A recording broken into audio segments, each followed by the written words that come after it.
আমরা তো মিলাদুন্নবী, এটা মিলাদুন্নবীর আগে আমরা যে ঈদ বলি, এই ঈদ বলাটা শরীয়তে কতটুকু যুক্তিযুক্ত? এবং আমাদের আরেকটি প্রশ্ন হচ্ছে যে আমরা যদি ঈদ বলি তাহলে এটা ঈদের নামাজ নাই কেন? আচ্ছা, আসলে এটাও একটা বোঝার বিষয়। যেমন আমরা যে ঈদ বলি, ঈদে মিলাদুন্নবী সাল্লাল্লাহু আলাইহি ওয়াসাল্লাম, এটা কোনো শরীয়ী দৃষ্টিকোণে ঈদ না। জি, আমরা জানি শরীয়ী দৃষ্টিকোণে ঈদ হচ্ছে দুটি, একটু ঈদুল আজহা এবং আরেকটা ঈদুল ফিতর। যে শরীয়ী দৃষ্টিকোণে ঈদের মধ্যে হুজুর পাক সাল্লাল্লাহু আলাইহি ওয়াসাল্লাম যে সিস্টেম, যে পদ্ধতি আমাদেরকে শিখিয়েছেন সেভাবে হইতে হবে। জি অবশ্যই। এগুলো হচ্ছে শরীয়ী ঈদ। জি, আমরা মিলাদের ঈদটাকে শরীয়ী ঈদ হিসেবে মানি না জি, এবং শরীয়ী দৃষ্টিকোণে পালন করি না আমরা। এটা একটা অভিধান, এটাকে লাঘবী বলা হয়। একটা হচ্ছে শাব্দিক, আরেকটা হচ্ছে পারিভাষিক জি, বা শরীয়ী দৃষ্টিকোণ। জি, আমরা মিলাদের আগে যেটা ঈদ লাগাই, এটা হচ্ছে শাব্দিক বিষয়।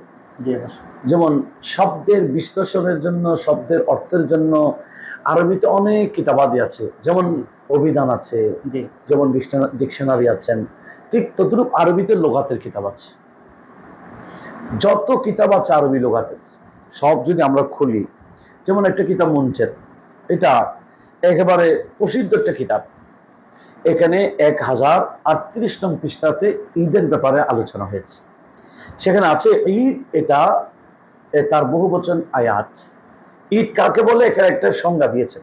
জি, ঈদ কাকে বলে উনি ওখানে লিখেছেন, আল ঈদু কুল্লু ইয়াউমিন, ঈদ ওই প্রত্যেকটা দিনকে বলা হয়, ইয়াহতাফিলু ফিহে, যে দিনে মানুষ অনুষ্ঠান করে। জি, কি জন্য করে? বেযিকরা কারিমাতিন ও হাবিবাতিন, কোন সম্মানিত বা প্রিয় ব্যক্তির আলোচনার জন্য। জি, খুব লক্ষ্য করতে হবে, সম্মানিত বা প্রিয় ব্যক্তির আলোচনার অনুষ্ঠানের দিনকে বলা হয় ঈদের দিন। ঈদের দিন। এটা কিতাব মঞ্জেদ, সবাই সবার কাছে থাকে। এটা না মানে এরকম কোনো আগার নেই। জি, এটা একটা লোগাতের কিতাব। জি, এখানে একটা ঈদের সংজ্ঞা কি দিয়েছেন? ওই প্রত্যেকটা দিনকে ঈদ বলে যেদিন মাহফিল হয়। কার মাহফিল?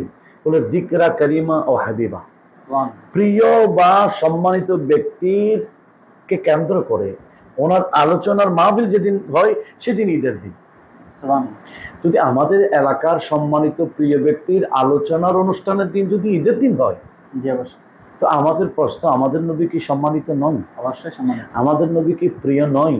অবশ্যই প্রিয়। আমি বলবো আমাদের নবী হচ্ছেন সম্মানিতের মধ্যে, আল্লাহ সৃষ্টির মধ্যে সম্মানিতের মধ্যে সেরা সম্মানিত, জি, প্রিয়র মধ্যে সেরা প্রিয়। জি, সেজন্য আমরা এটা বলি ঈদ শুধু ঈদ না, সেরা ঈদ। সেরাই। জি, সুবহান। এক। আরেকটা হচ্ছে যেটা লেসানুল আরব, এটা অনেক বড় আরবি লুগাতের কিতাব, জি, যেটার দামও এখানে বর্তমানে 12,000-এর কম হবে না, এত বড় কিতাব লুগাটিটা। জি, সেখানেও তৃতীয় খণ্ড 315 নং পৃষ্ঠার মধ্যে এটা সংজ্ঞাটা আসছে। সেখানে আরেকটা দিয়েছেন সংজ্ঞা। জি, সেখানে বলছেন, আল ঈদু কুল্লু ইয়াউমিন ফিহি জামাআ, ঈদ ওই প্রত্যেকটা দিনকে বলা হয় যেদিন মানুষের জমায়েত হয়। জি, সেজন্য জুমার দিন ঈদের দিন। জি অবশ্যই। কেন? ওই দিন মানুষের মানুষের জমায়েত হয়। জমায়েত হয় এলাকার। তো আমরা কি বুঝছি? জমায়েতের দিনের নাম ঈদ। ঈদের দিন। এবার বলুন তো দেখি, হুজুর করিম সাল্লাল্লাহু আলাইহি ওয়াসাল্লামের মিলাদকে কেন্দ্র করে জমায়েত কি ছোট হয় না বড় হয়? বিশাল হয়। সেরা সেরা জমায়েত। সেরা সেজন্য এটার নাম সেরা ঈদ। সেরাই। আমরা বলি সকল ঈদের সেরা সেরা ঈদ, ঈদে মিলাদুন নবী। এগুলো আসলে কিতাব ভিত্তিক আমরা বলি। জি অবশ্যই। তো এখানে যদি আমরা একটা কিতাবের সংজ্ঞা অনুযায়ী বলি, সেখানে যদি বলে না এটা নামাজ কই, জি, এখানে খুতবা কোথায়, এগুলো বলা মানে আসলে মূর্খতা। আমি জি বলি অবশ্যই। মূর্খতা। কারণ এই সমস্ত কিতাবের ব্যাপারে তাদের কোনো দখল নাই, কোনো ধারণা নেই। তবে আমি যারা বলে ঈদের দিনের নামাজ পড়ি, জি, তাদেরকে আমরা প্রশ্ন করব, হুজুর পাক সাল্লাল্লাহু আলাইহি ওয়াসাল্লাম তো জুমার দিনকেও ঈদের দিন বলেছেন। জি অবশ্যই। জুমার দিনকেও ঈদের দিন বলেছেন। যেমন নাকি মুসনাদে আহমদে রয়েছে হাদিসখানা 8012 নং হাদিস। জি, আবার যে হাদিসখানা সহিহ ইবনে খুজাইমাতে রয়েছে, মুসনাদ ইবনে রাওয়াহাতে রয়েছে, হাকিম মুসনাদ, বহু মিশকাতও আছে হাদিসখানা। হযরত আবু হুরায়রা রাদিয়াল্লাহু তাআলা আনহু হাদিসটা বর্ণনা করেছেন, قال রাসূলুল্লাহ সাল্লাল্লাহু আলাইহি ওয়াসাল্লাম, ইন্না ইয়াওমাল জুমাতে ইয়াউমু ঈদিন, হুজুর বলেছেন জুমার দিন হচ্ছে ঈদের দিন। ফালা তাজআলু ইয়াওমা ঈদিকুম ইয়াওমা সিয়ামিকুম, তোমরা তোমাদের এই ঈদের দিনকে রোজার দিন বানাইও না। জি। সেজন্য হুজুর বলেছেন জুমার দিনকে কেন্দ্র করে রোজা রাখিও না। কেউ যদি জুমার দিন রোজা রাখতে চাও তাহলে আগের দিন মিলাই রাখবা বা পরের দিন মিলাই রাখবা, শুধুমাত্র জুমার দিনকে কেন্দ্র করে রোজা রাখিও না, কারণ ঈদের দিন রোজা হয় না। জি। জুমার দিন তোমাদের জন্য ঈদের দিন, সেজন্য আমাদের উচিত সেই ঈদের দিনের বিষয়ে আমাদের একটু সতর্ক। এখানে হুজুর পাক সাল্লাল্লাহু আলাইহি ওয়াসাল্লাম কি বলেছেন? জুমার দিন ঈদের দিন।